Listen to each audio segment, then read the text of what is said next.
పౌర్ణమి మరుసటి రోజున మీరు కూడా పరిహారం చేయండి. సంపదలను పొంది సంతోషంగా జీవించండి. ఉప్పు అనేది చాలా పవిత్రమైన పదార్థం. లక్ష్మీదేవికి ఎంతో ఇష్టమైన పదార్థం. లక్ష్మీదేవి సముద్రం నుండి ఉద్భవించింది, కూడా సముద్రం నుండే పుట్టింది. కనుక ఉప్పు అంటే అమ్మవారికి ఎంతో ఇష్టం. అంతేకాదు ఉప్పు తెల్లగా ఉంటుంది కనుక చంద్రుడికి కూడా ఉప్పు అంటే ఎంతో ఇష్టం. కాబట్టి పౌర్ణమి మరుసటి రోజున ఉప్పుతో ఒక చిన్న పరిహారం చేస్తే చాలు, ధనం వస్తుంది, సమస్యల నుండి బయటపడగలుగుతారు. అలాగే మీకు తెలియని దరిద్రాల నుండి కూడా బయటపడగలుగుతారు. ముఖ్యంగా ఎవరైతే అప్పుల బాధలతో సతమతమైపోతూ ఉంటారో వారు ఈ ఉప్పు పరిహారం చేస్తే ఖచ్చితంగా అప్పుల నుండి బయటపడగలుగుతారు. అప్పులు ఇచ్చే స్థాయికి ఎదగగలుగుతారు. దరిద్రం పోతుంది, విపరీతంగా ధనం వస్తుంది. అస్సలు ఏం చేయాలంటే ఏమీ లేదు. ఈరోజు రాత్రి మీరు పడుకునే ముందు చక్కగా ఒక గాజు బౌల్ను తీసుకొని దానిలో గుప్పెడు గల్లులుప్పు వేయండి. ఆ ఉప్పు మీద 7 లవంగాలను కూడా వేయండి. లవంగాలు, ఉప్పు ఈ రెండు కూడా ఎంతో శక్తివంతమైనవి.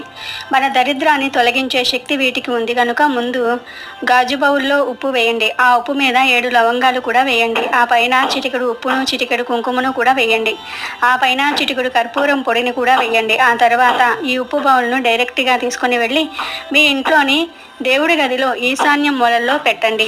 ఈశాన్యం మూల ఖాళీ లేకపోతే ఏ మూలలో అయినా సరే పెట్టవచ్చు. ఇలా పెట్టి ఆ ఉప్పు బౌల్ని అలా 3 రోజుల పాటు వదిలివేయండి. 3 రోజుల తర్వాత ఈ ఉప్పు బౌల్ని తీసి దానిలోని గల్లులుప్పును, లవంగాలను, పసుపు, కుంకుమలను ఒక క్యారీ బ్యాగ్లో వేసి మూటలాగా కట్టేసి డస్ట్బిన్లో పడవేయండి, చెత్తలో పడవేయండి. ఇలా పౌర్ణమి మరుసటి రోజున ఈ చిన్న పరిహారాన్ని రహస్యంగా చేసుకుంటే 100కు 99% ఫలితాలు వస్తాయి. అద్భుత ఫలితాలు వస్తాయి. ధన సమస్యలు పోతాయి, అప్పుల బాధలు పోతాయి. అప్పులన్నీ కూడా తీరిపోయి మీరే అప్పులు ఇచ్చే స్థాయికి వెళ్తారు. ఎప్పుడూ కూడా ఈ 3 సూత్రాలను గుర్తుపెట్టుకో. ఈ సూత్రము అందరిపైన కూడా దయ కలిగి ఉండాలి. ప్రతిరోజు కూడా 108 సార్లు ఓం నమఃశివాయ అనే మంత్రాన్ని జపిస్తూనే ఉండు. 3వ సూత్రంగా ఎప్పుడూ ఎవరినీ కూడా బాధ పెట్టకూడదు. మంచి కర్మలనే చేస్తూ ఉండాలి. ఈ 3 సూత్రాలను ఎప్పుడూ కూడా పాటిస్తూ ఉండాలి. వాటిని ఎప్పుడూ కూడా మనసులో ఉంచుకోవాలి.